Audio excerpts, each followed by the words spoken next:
The sun hung low in the sky, casting a warm golden hue over the Bavarian countryside as Klaus Müller adjusted the rearview mirror of his old Land Rover. The engine hummed steadily, a comforting sound that echoed the rhythm of their excitement. Beside him, his son Lucas bounced in his seat, eyes wide with anticipation as they navigated the winding roads leading into the heart of the Alps. "Are we almost there, Dad?" Lucas asked, his voice bubbling with enthusiasm. "Just a little further," Klaus replied with a smile, glancing at his son. At 15, Lucas was on the cusp of adulthood, but today he was still a boy, full of dreams and eager to learn. "Remember to keep your eyes peeled for wildlife. You never know what we might see." As they drove deeper into the mountains, the landscape transformed. The lush green fields gave way to dense forests, and towering peaks loomed in the distance, their summits dusted with snow. Klaus felt a familiar thrill wash over him. This was his sanctuary. He had spent countless weekends here as a boy, learning to hunt under his father's watchful eye. Now he was passing that legacy down to Lucas. "Look," Lucas pointed excitedly out of the window. "A deer." Klaus slowed down as they approached a clearing where a lone doe grazed peacefully. Her ears twitched at the sound of their vehicle, but she remained calm, accustomed to the presence of humans in this beautiful landscape. Klaus parked the car and turned off the engine. "Let's take a moment," he suggested, stepping out into the crisp mountain air. The scent of pine and earth enveloped him, grounding him in this moment. Lucas hopped out and joined his father by the roadside. They stood in silence for a few moments, watching the doe as she nibbled on grass, oblivious to their presence. It was moments like these that Klaus cherished, the connection to nature and the tranquility it offered. "Dad," Lucas said softly, "do you think we'll see anything bigger today?" Klaus chuckled. "Patience is key in hunting, my boy. We'll have our chances if we stay quiet and observant." He ruffled Lucas's hair affectionately before returning to the car to grab their gear. They drove on until they reached their destination, a rustic cabin nestled among towering pines near a sparkling lake. The cabin had been in Klaus's family for generations, its wooden beams weathered by time yet sturdy and welcoming. As they unloaded their gear, rifles, ammunition, and camping supplies, Lucas's excitement bubbled over. "Can we go for a quick hike before dinner?" he asked eagerly. "Of course," Klaus replied. "But let's make sure we're back before dark." They set off along a narrow trail that wound through the forest. The vibrant colors of autumn surrounded them, crimson leaves fluttered down from branches above like confetti celebrating their arrival. Max, their loyal German shepherd, bounded ahead, sniffing every tree and bush with uncontainable enthusiasm. "Do you remember your first hunt?" Klaus asked as they walked side by side. Lucas nodded enthusiastically. "I was so nervous, but you showed me how to be calm and focused." Klaus smiled at the memory. "You did well for your first time. I was proud of you." He paused for a moment before adding, "Hunting isn't just about taking an animal, it's about respect, for nature and for life itself." Lucas listened intently as they continued along the path. The sounds of rustling leaves and distant bird calls filled the air, creating a symphony that only nature could compose. As they reached a small clearing overlooking the lake, Klaus stopped to take it all in. "Look at that view," he said, gesturing toward the shimmering water reflecting the fiery colors of sunset. "This is why we come here." Lucas stood beside him in awe, feeling small yet connected to something much larger than himself. In that moment, he understood why hunting was more than just a pastime for his father. It was a way of life, a tradition steeped in history and respect. As darkness began to settle over the mountains, they made their way back to the cabin. Inside, they prepared dinner together, grilling sausages over an open fire while Max lay at their feet, watching eagerly for scraps. After dinner, Klaus pulled out an old photo album filled with pictures from past hunts, his father with proud trophies and young Klaus standing next to deer he had harvested as a boy. "This was my first stag," Klaus said nostalgically as he pointed to an image of himself at age 12, grinning ear to ear beside a magnificent animal. Lucas studied each photo carefully, imagining himself in those moments, learning from his father just as Klaus had learned from his own dad. As night enveloped them and stars began to twinkle overhead like diamonds scattered across velvet, Klaus felt an overwhelming sense of gratitude wash over him. He looked at Lucas and Max. The two most. Lucas nodded eagerly before yawning widely. "I can't wait." The dawn broke over the Bavarian Alps, casting a soft, golden light through the cabin's windows. Klaus awoke to the sound of birds chirping outside, a cheerful chorus that filled the crisp morning air. He stretched and glanced at the clock, 5:30 a.m. It was time to rise and prepare for the day's adventure. "Lucas," he called, nudging his son's bedroom door open. "Time to get up. The early bird catches the worm." Lucas groaned but rolled out of bed, rubbing sleep from his eyes. "Do we have to?" he mumbled, still half asleep. "Yes, we do," Klaus replied with a chuckle. "We've got a big day ahead of us. Grab your gear and meet me outside in 10 minutes. As Lucas dressed, Klaus made his way to the kitchen to start brewing coffee and preparing breakfast. The aroma of sizzling bacon soon filled the cabin, mingling with the fresh mountain air that wafted in through the open window. Max trotted in, tail wagging excitedly as he sniffed the air. "Good morning, Max. Ready for an adventure?" Klaus scratched behind the dog's ears, earning a happy bark in response. When Lucas finally emerged, dressed and ready, he was greeted by the enticing smell of breakfast. "Wow, you really went all out this morning," he said, his eyes lighting up at the sight of bacon and eggs. "I figured we could use some energy for our hunt," Klaus replied with a grin. They dug into their meal, sharing stories and laughter as they prepared for their day in the woods. After breakfast, they gathered their gear, rifles, ammunition, and Lucas's new hunting jacket that Klaus had bought him for this trip. "Remember what I taught you about safety," Klaus reminded him as they loaded their rifles. "Always be aware of your surroundings and never point your weapon at anything you don't intend to shoot." Lucas nodded earnestly. "I know, Dad, I'll be careful." With everything packed and Max leading the way, they set off into the forest just as the sun began to rise higher in the sky. The air was crisp and cool, invigorating as they walked along a well-worn path that wound through towering pines and vibrant foliage. Klaus took a moment to appreciate the beauty around them, the way sunlight filtered through leaves like liquid gold, casting dappled shadows on the forest floor. "This is what it's all about," he said quietly to himself. "Dad," Lucas interrupted his thoughts. "What's our plan for today?" "Today we'll focus on tracking," Klaus explained as they walked. "I want you to learn how to read signs, tracks in the mud, broken branches, anything that tells us where animals might be." They stopped at a small clearing where Klaus knelt down to examine some fresh tracks in the soft earth. "Look here," he said, pointing at the prints. "These are from a deer, probably a doe based on their size." Lucas crouched beside him, studying the tracks intently. "So we follow these?" "Exactly," Klaus replied with a nod. "But remember, we need to move quietly and patiently." As they continued deeper into the woods, Klaus shared stories from his own childhood hunts, how he had once tracked a magnificent stag for hours before finally taking his shot. Lucas listened with rapt attention, imagining himself in those moments alongside his father. Hours passed as they navigated through dense underbrush and climbed gentle slopes. They spotted squirrels darting up trees and heard distant calls of birds echoing through the canopy above. Suddenly, Max perked up, ears alert and nose twitching as he caught a scent on the wind. He darted ahead into the brush. "Max, come back," Lucas called anxiously. Klaus raised a hand to signal for silence. "Let him go," he whispered. "He knows what he's doing." They watched as Max moved gracefully through the underbrush, his instincts guiding him like an experienced tracker. After a few moments of anticipation, Max returned with a triumphant bark, wagging his tail vigorously. "What did you find?" Lucas asked excitedly. Klaus smiled at his son's enthusiasm. "Let's see if we can follow him." They moved cautiously behind Max as he led them deeper into the forest until they reached another clearing, a small glade surrounded by thick trees where sunlight poured in like liquid gold. "Wow," Lucas breathed as he took in the scene before him, a tranquil oasis alive with nature's sounds. Suddenly, something caught his eye, movement near a thicket at the edge of the clearing.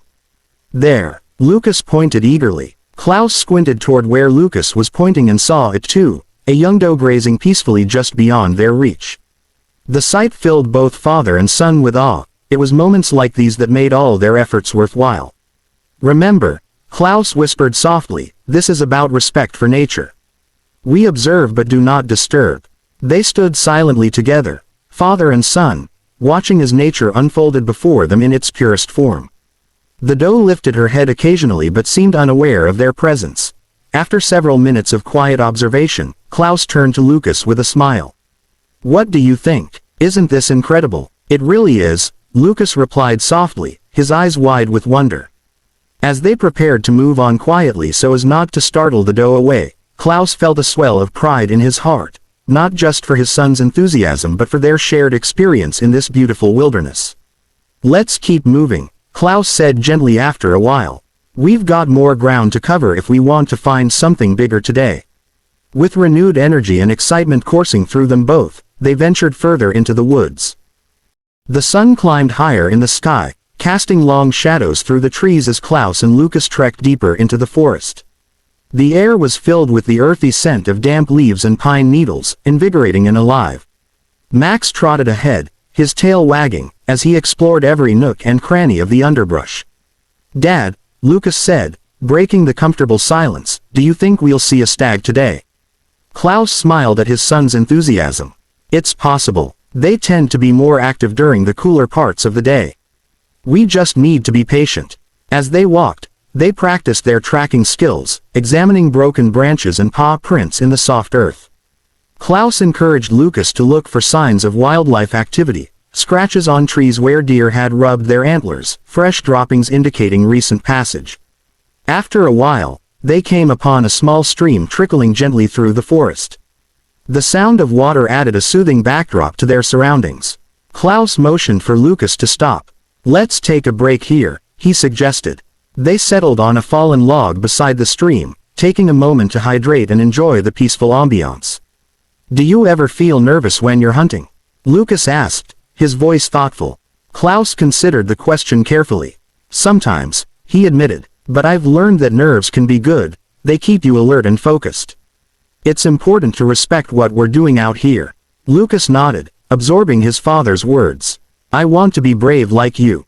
"You already are," Klaus replied warmly.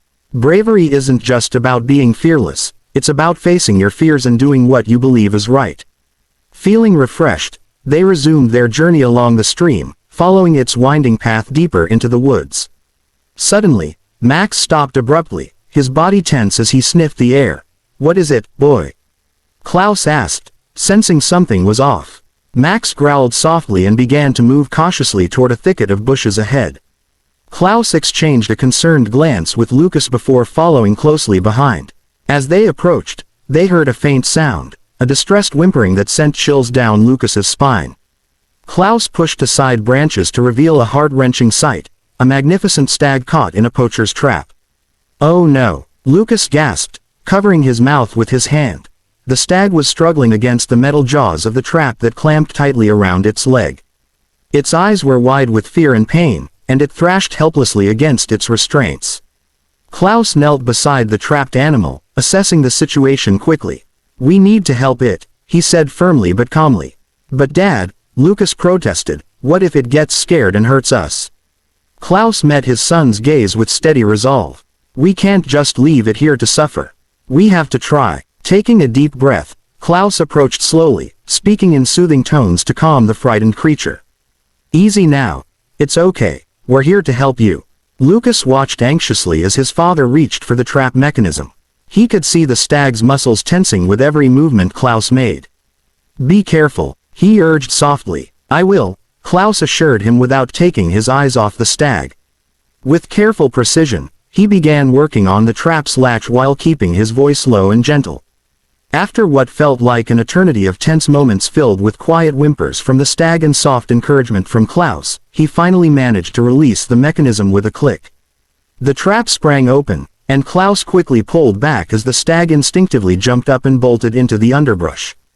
"Did we do it?" Lucas asked breathlessly. Klaus stood up slowly, wiping sweat from his brow as he took a moment to gather himself. "Yes," he replied with relief flooding through him. "We did." But as they turned to leave, they heard rustling nearby, an ominous sound that sent shivers down their spines. Klaus instinctively raised his rifle slightly as they both scanned their surroundings. "Dad, what was that?" Lucas whispered nervously. Before Klaus could respond, two men emerged from behind a cluster of trees, rough-looking figures clad in camouflage gear who eyed them suspiciously. One of them stepped forward, a sneer on his face. "What do we have here?" he said mockingly. "A couple of wannabe hunters playing hero." Klaus felt a surge of protectiveness over Lucas as he stepped in front of him slightly. "We were just helping that stag," he said firmly but calmly. The second man laughed derisively. "Helping? More like interfering." He gestured toward where the stag had fled moments earlier. "That was our catch." Lucas looked up at his father with wide eyes filled with fear and confusion. Klaus remained composed despite the tension crackling in the air. "We don't want any trouble," Klaus said steadily. "But we can't allow you to continue trapping animals illegally." The first man took a step closer, eyes narrowing dangerously. "You think you can just waltz in here and play by your own rules? This is our territory." Klaus felt adrenaline coursing through him as he assessed their options. He needed to protect Lucas while also finding a way out of this confrontation safely.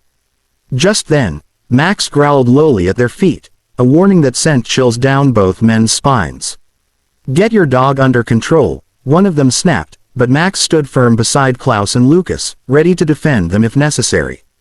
"Let's go," Klaus said quietly to Lucas without breaking eye contact with the men. They needed to retreat before things escalated further.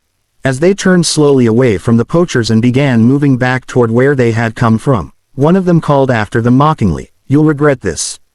You don't know who you're messing with." Klaus felt a knot tighten in his stomach as they walked briskly away from danger, his mind racing with thoughts of what had just transpired and how close they had come to being caught up in something far more dangerous than they had anticipated. Once they were far enough away from earshot but still within sight of their path home, Klaus stopped and took a deep breath to steady himself. "Are you okay?" he asked Lucas softly. I think so," Lucas replied shakily but determinedly. "But what if they come after us?" "They won't," Klaus reassured him firmly but gently placing a hand on his shoulder. "We'll report them when we get back to town." As they continued walking back through the forest toward safety, both father and son felt an unspoken bond deepen between them. A shared understanding that this hunt would be unlike any other they had experienced before. The beauty of nature was still all around them, yet now it was tinged with an awareness of danger lurking beneath its surface. A reminder that respect for wildlife also meant standing up against those who threatened it.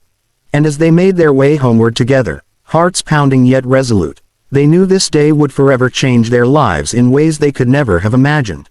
The sun dipped lower in the sky as Klaus and Lucas made their way back through the forest, the earlier excitement of their hunt now overshadowed by the encounter with the poachers. The cheerful sounds of nature that had once surrounded them now felt distant, replaced by an unsettling silence that hung heavy in the air. "Dad, do you think they'll really come after us?" Lucas asked, his voice barely above a whisper. Klaus glanced at his son, noting the worry etched on his face.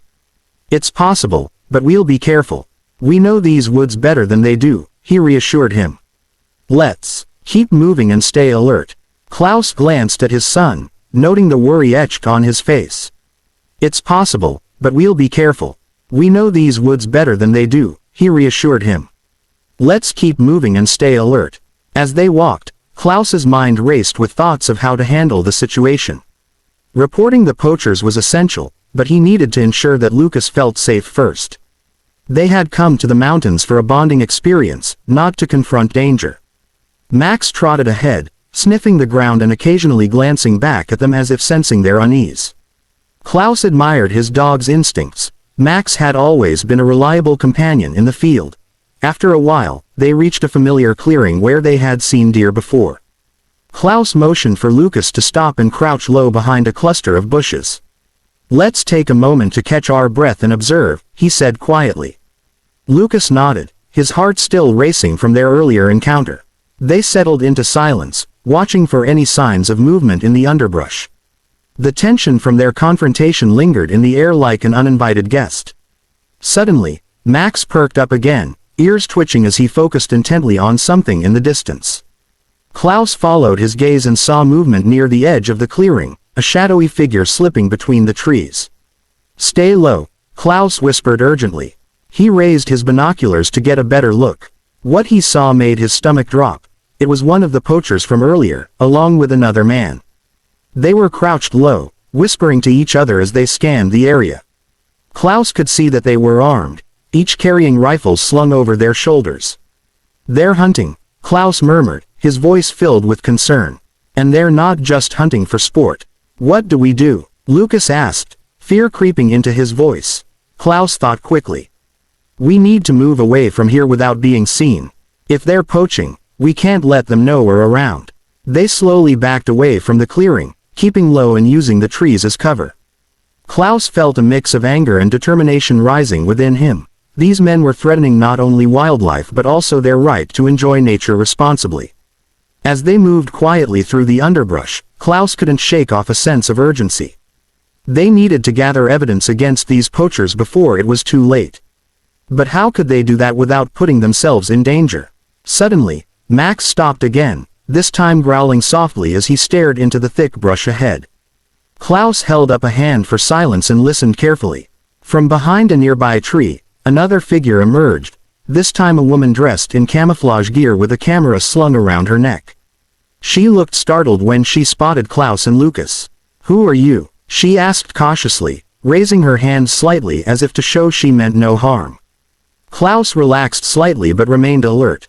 We're just hunters out here for the weekend, he replied carefully. But we've encountered some poachers nearby. The woman's eyes widened with concern. Poachers? Here, I've been tracking them for weeks. She stepped closer, lowering her voice.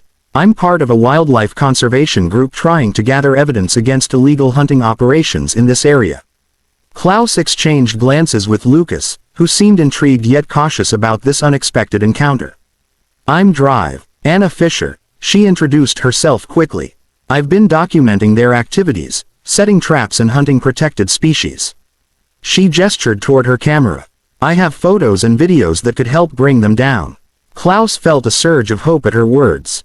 We need to report them, he said urgently. But we have to be careful, they're armed.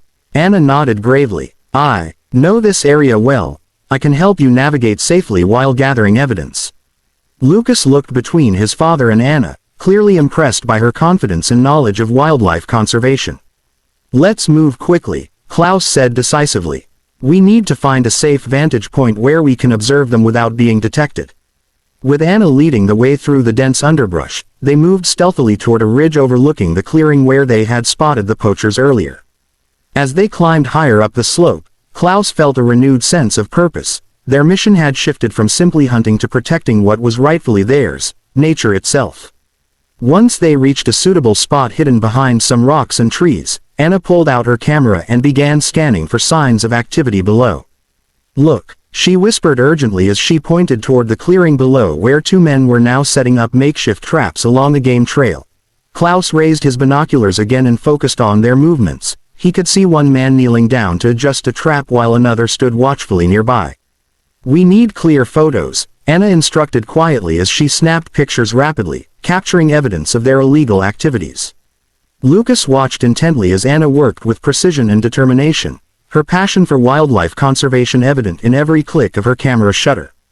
Suddenly, one of the poachers glanced up toward their direction as if sensing something amiss. Klaus held his breath as both men turned slightly but then shrugged it off and continued their work.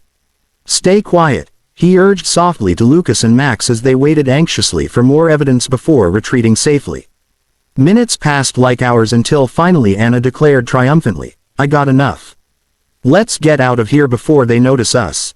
They retraced their steps carefully until they reached a safe distance away from the clearing where they had observed the poachers at work. Once they were far enough away to feel secure again, Klaus turned to Anna with gratitude shining in his eyes. Thank you for your help today, he said sincerely. We couldn't have done this without you.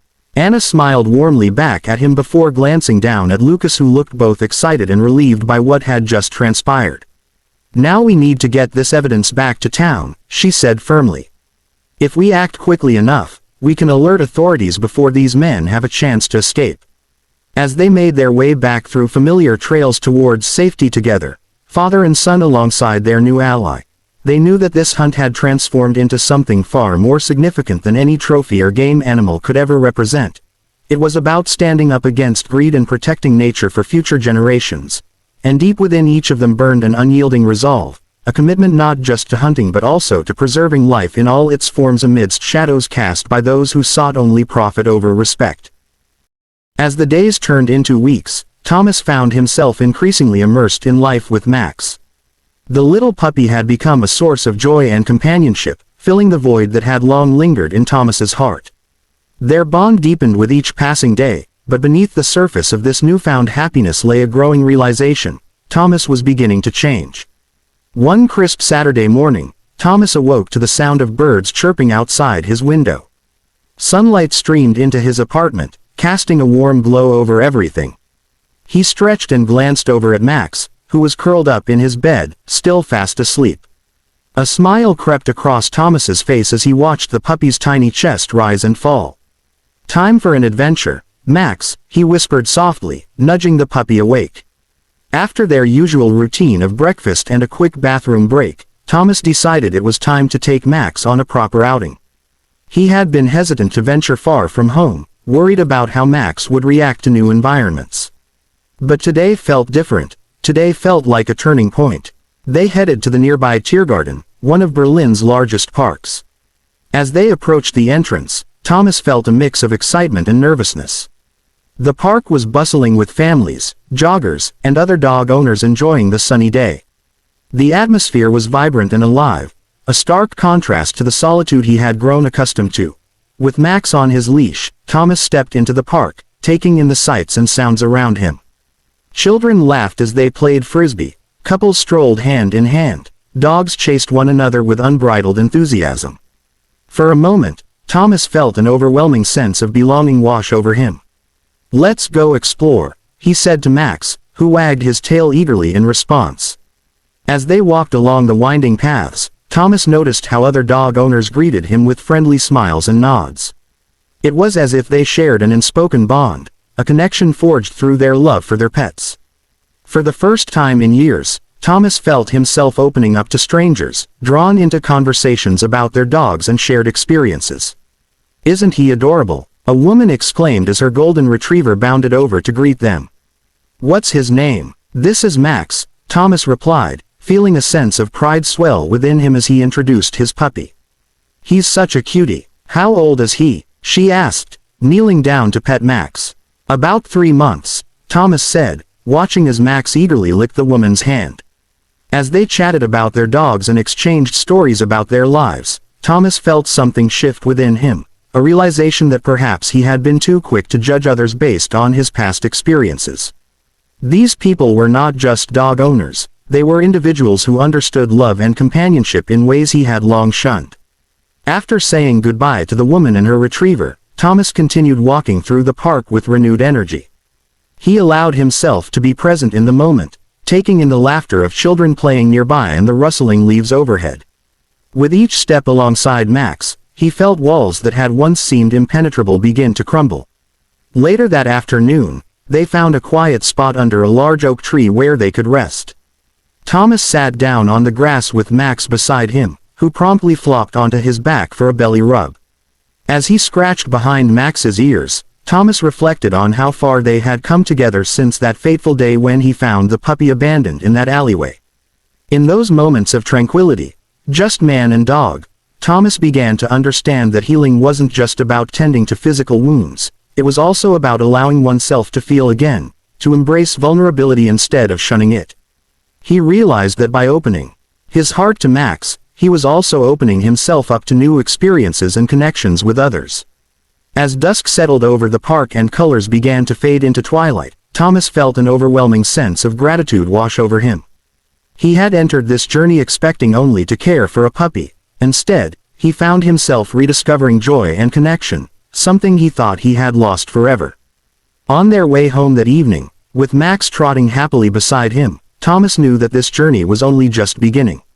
He was ready to embrace whatever came next, ready to confront his fears head-on and allow love back into his life. With each passing day spent with Max by his side, Thomas felt hope blossoming within him like spring flowers breaking through winter's frost, a hope that perhaps life held more possibilities than he had ever dared to imagine before. As winter settled over Berlin, the city transformed into a picturesque wonderland, blanketed in soft white snow. Thomas and Max embraced the change in seasons with enthusiasm, their bond growing stronger with each passing day. The cold air invigorated Thomas, reminding him of the warmth that Max brought into his life. One Saturday morning, Thomas bundled up in his thickest coat, scarf, and gloves before heading out for their first real snowfall together. Max, with his fluffy coat and bright eyes, seemed to sense the excitement in the air as he bounced around the apartment, ready for adventure. "Let's go, buddy," Thomas called, laughing as Max dashed toward the door, his tiny paws slipping on the hardwood floor. They stepped outside into the winter wonderland, and Thomas was immediately struck by the beauty surrounding them. Snowflakes danced through the air like tiny fairies, settling softly on Max's fur. The puppy leapt into the snowdrifts, barking joyfully as he burrowed his nose into the powdery white ground.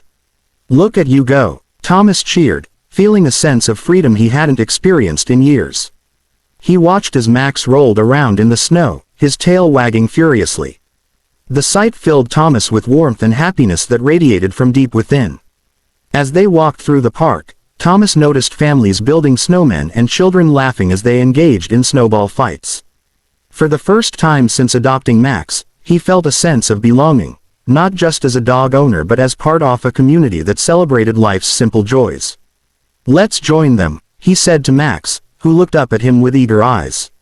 They approached a group of children who were building a snowman. "Can we help?" Thomas asked, surprising himself with his eagerness to engage. "Sure," one of the kids exclaimed, grinning widely. "We need more snow." Together they rolled large snowballs and stacked them high while Max frolicked nearby, occasionally darting in to investigate their progress. Laughter filled the air as they decorated their snowman with sticks for arms and a carrot for a nose. As they finished their creation, a jolly snowman adorned with a scarf, Thomas felt a sense of fulfillment wash over him. He was no longer just an observer, he was an active participant in life's beautiful moments. After saying goodbye to the children and their snowman masterpiece, Thomas and Max continued their walk through the park. The sun began to set behind the trees, casting a golden glow over everything. It was breathtaking, a reminder of how beautiful life could be when one opened their heart to new experiences. Later that evening, back at home, Thomas settled onto the couch with Max curled up beside him. The warmth of their shared space felt comforting as they watched snowflakes continue to fall outside the window. "Today was amazing," Thomas said softly to Max, scratching behind his ears.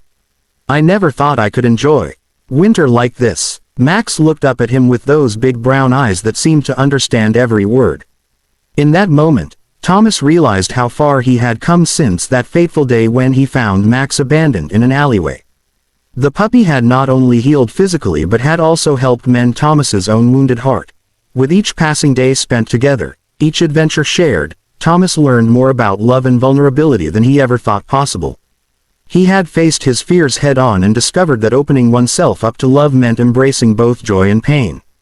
As winter deepened and days turned into weeks, Thomas began volunteering at a local animal shelter, a decision inspired by his journey with Max.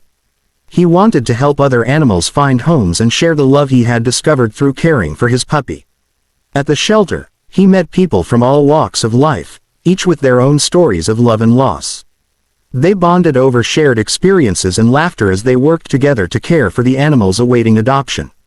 For Thomas, it was liberating. He felt connected to something greater than himself, a community united by compassion. One evening at the shelter while helping prepare for an adoption event, Thomas met Anna, a fellow volunteer who shared his passion for animal welfare. They quickly struck up a friendship that blossomed into something deeper over time. Their conversations flowed effortlessly as they exchanged stories about their lives and dreams. "Max is lucky to have you," Anna said one day while petting a playful puppy named Bella. "You've really changed since I first met you." Thomas smiled shyly but felt warmth spread through him at her words. "I owe it all to him," he replied honestly, glancing down at Max who was happily playing nearby. As spring approached and flowers began to bloom throughout Berlin, so too did Thomas's heart, filled with hope and love for both Max and Anna. He realized that life was not just about avoiding pain, it was also about embracing joy, allowing oneself to be vulnerable enough to experience all that life had to offer. On a sunny afternoon in late March, Thomas took Anna and Max on a picnic in Tiergarten, a place that had become special to him since their first outing together months ago. They spread out a blanket under a blooming cherry blossom tree and enjoyed sandwiches while sharing laughter and stories.